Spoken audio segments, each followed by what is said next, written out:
लुड्विकोविच Poland के ठीक बाहर मौजूद एक वादी में एक गोलाकार स्ट्रक्चर बना हुआ है जिसका नाम है हेंज या फ्लाई ट्रैप।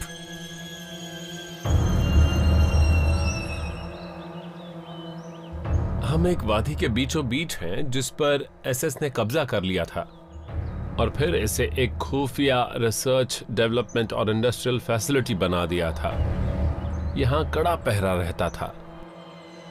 इस वादी के अंदर 3 सुरक्षा घेरे हुआ करते थे जो कुछ खास इलाकों को एक दूसरे से अलग करते थे। उनमें से सबसे अंदरूनी घेरे के अंदर ये स्ट्रक्चर बना है और ये बहुत रहस्यमयी है। जाने माने विद्वान कहते हैं कि यह स्ट्रक्चर एक कोयले की खान में इस्तेमाल होने वाले कूलिंग टावर के लिए बना कंक्रीट का सपोर्ट बेस था। लेकिन विटकाउस्की और दूसरे लोगों के मुताबिक इस वादी में अगर सिर्फ एक एनर्जी प्लांट होता तो जर्मन हाईकमांड यहां पर इतनी फौज तैनात नहीं करती। उनका कहना है कि इस हेंज को एक नई और बेहद आधुनिक मशीन को टेस्ट करने के लिए बनाया गया था जिसका नाम था डिग्लॉका या द बेल। ये बेल या डिग्लाक शायद थर्ड राइक के सबसे खास और खुफिया प्रोजेक्ट्स में से एक था। ये इतना खुफिया था कि शायद हिटलर को भी इसके बारे में सब कुछ पता नहीं था। ऐसे बहुत से सबूत हैं जो इस तरफ इशारा करते हैं कि वैज्ञानिक, जिनमें हर्मन ओबर्थन और वर्नर वॉन ब्राउन जैसे लोग शामिल थे, जो किसी घंटे के आकार के क्राफ्ट पर काम कर रहे थे जो इलेक्ट्रोमैग्नेटिक तकनीक से उड़ता था।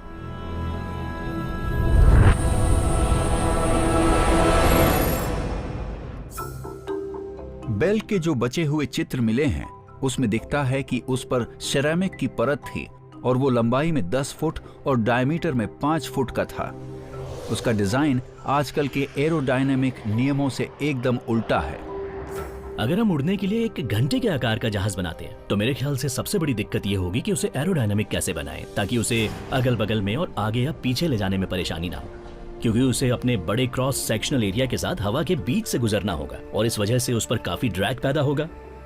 तो अगर हमें सिर्फ एक होवरक्राफ्ट बनाना हो जो ऊपर नीचे जाता हो तब तक सब ठीक है, लेकिन ऐसे आकार के साथ आप आगे नहीं बढ़ पाएंगे। लेकिन अगर बेल कोई नया हवाई जहाज नहीं था तो फिर वो क्या था? कुछ एंशिएंट एस्ट्रोनॉट थियरिस्ट के मुताबिक वो बेल शायद असल में एक टाइम मशीन थी।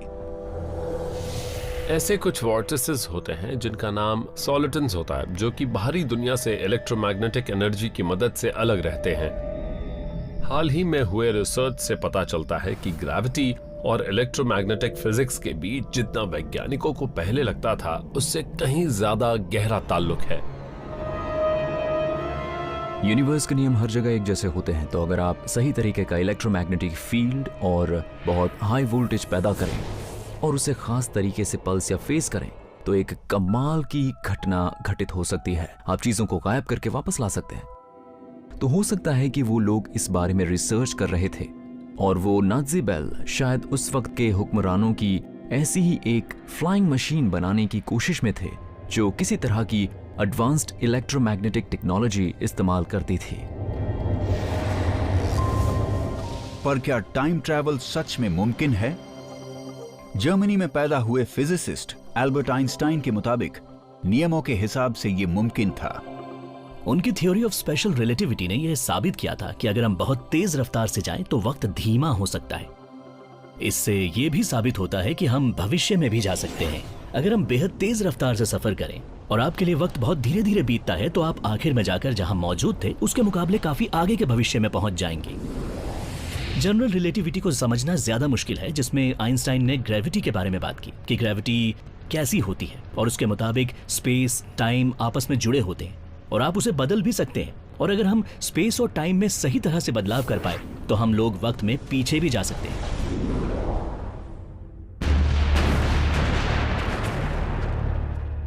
इस बात का तो कोई सबूत नहीं है कि बेल को विश्व युद्ध में इस्तेमाल किया गया था, मगर जब एलाइड देशों की सेना जर्मनी में घुसी तो इस पूरे प्रोजेक्ट को बंद कर दिया गया और इसका कमांडर एसएस जनरल हांस कामलर अचानक गायब हो गया।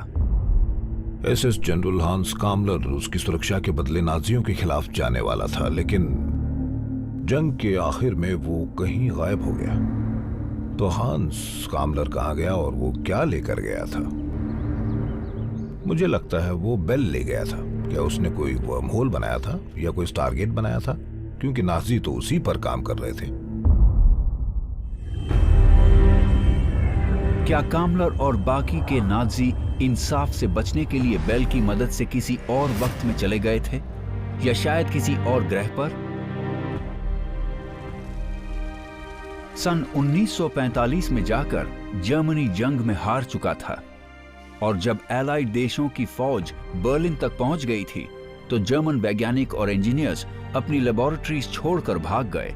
हिटलर की अनोखे हथियार की तलाश नाकाम हो गई,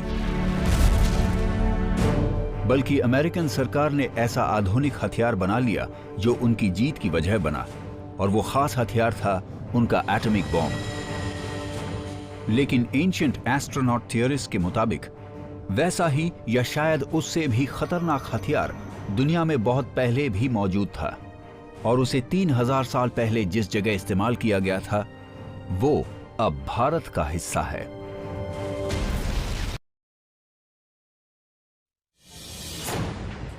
एक बिना ड्राइवर की हवाई गाड़ी आसमान से गुजर रही है। वो सुपरसोनिक रफ्तार से चलते हुए, आग उगलते हुए खतरनाक मिसाइलें छोड़ रही थी जो शिकार को ढूंढकर उड़ाती थी। उनका असर भयानक था और वो बेहद खतरनाक हाईटेक हथियार थे, लेकिन जो सुनने में किसी यूएस मिलिट्री ब्लैक प्रोजेक्ट की कहानी लगती है वो असल में ऐसी घटना है जिसके बारे में 2500 साल पहले हिंदुओं की धार्मिक ग्रंथ महाभारत में लिखा गया था। अगर हम भारत की प्राचीन कहानियों को देखें तो उनमें वाकई देवताओं के बीच हुई लड़ाई की बात कही गई है। अगर आप प्राचीन हिंदू ग्रंथों को पढ़ें तो उनमें खतरनाक हथियारों की बात लिखी हुई है, जैसे missiles, atomic weapons, massive laser weapons जो पूरे शहर को पिघला या तबाह कर सकते हैं। मैं ये नहीं मानता कि हमारे पूर्वजों ने सिर्फ अपने मन से ये कहानियां सोची होंगी। जब इंसानों ने लिखना शुरू किया तो सबसे पहले अपना इतिहास लिखा। सबसे पहले जिन बातों के बारे में लिखा गया था वो सच्ची घटनाएं थीं।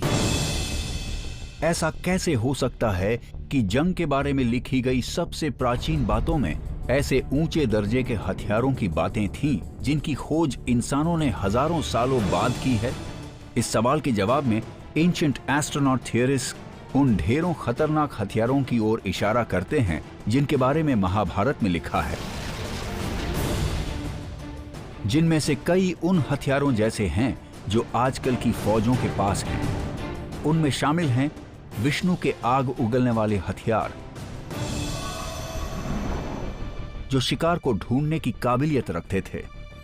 विष्णु के पास नारायण अस्त्र नाम की फ्लाइंग गाइडेड मिसाइल थी। उसे छोड़ते ही वो उस हर चीज को तबाह कर देती थी जो भी हिल रही होती थी। तो ग्रंथों में लिखी बात के मुताबिक वो मोशन डिटेक्टिंग वेपन थे, जैसे हमारे आधुनिक जमाने के हथियार होते हैं। उनके पास गर्मी को ढूंढने वाला हथियार भी था। हीट सीकिंग किसी को भी ढूंढने का बहुत कारगर तरीका है। अगर आप किसी हवाई जहाज के पीछे जाते हैं और उस पर ये मिसाइल छोड़ते हैं जो उसके इंजन की गर्मी को ट्रैक कर रही हो, तो फिर आप उस प्लेन के पीछे से हटकर कहीं और जा सकते हैं और वो मिसाइल फिर भी अपने शिकार को ढूंढकर मारने का काम कर लेगी। मुझे पता है कि कुदरत में कुछ खास शक्तियां हैं जिनसे तूफान आते हैं, बिजली कड़कती है, भूकंप आते हैं, लेकिन कोई भी सिर्फ उन्हें देखकर सीधे हीट सीकिंग मिसाइल्स के बारे में कैसे लिखेगा? गाइडेड मिसाइल्स के अलावा महाभारत में देवताओं द्वारा इस्तेमाल होने वाले कई ऊंचे दर्जे के हथियारों के बारे में लिखा है। महाभारत ग्रंथ में 46 अलग अलग हथियारों के बारे में लिखा है। और हर हथियार एक खास काम करता था। जैसे पशुपति के पास एक ऐसा हथियार था जो 7 अलग अलग तीरों में बदल जाता था। फिर इस तरह वो 7 अलग अलग जगहों पर एक साथ वार करता था। साल्वा भगवान के दुश्मन थे जो अपना रथ गायब कर सकते थे। हम एक ऐसी चीज के बारे में बात कर रहे हैं जो कि उड़ती थी और खुद को छिपा भी लेती थी। वो लोगों को बेहोश भी कर सकते थे, यानी कि उनके पास नर्व गैस जैसा भी कुछ मौजूद था। उसमें जिन हथियारों के बारे में लिखा है वो इतने आधुनिक थे कि वो परग्रही जीवों के ही हो सकते हैं।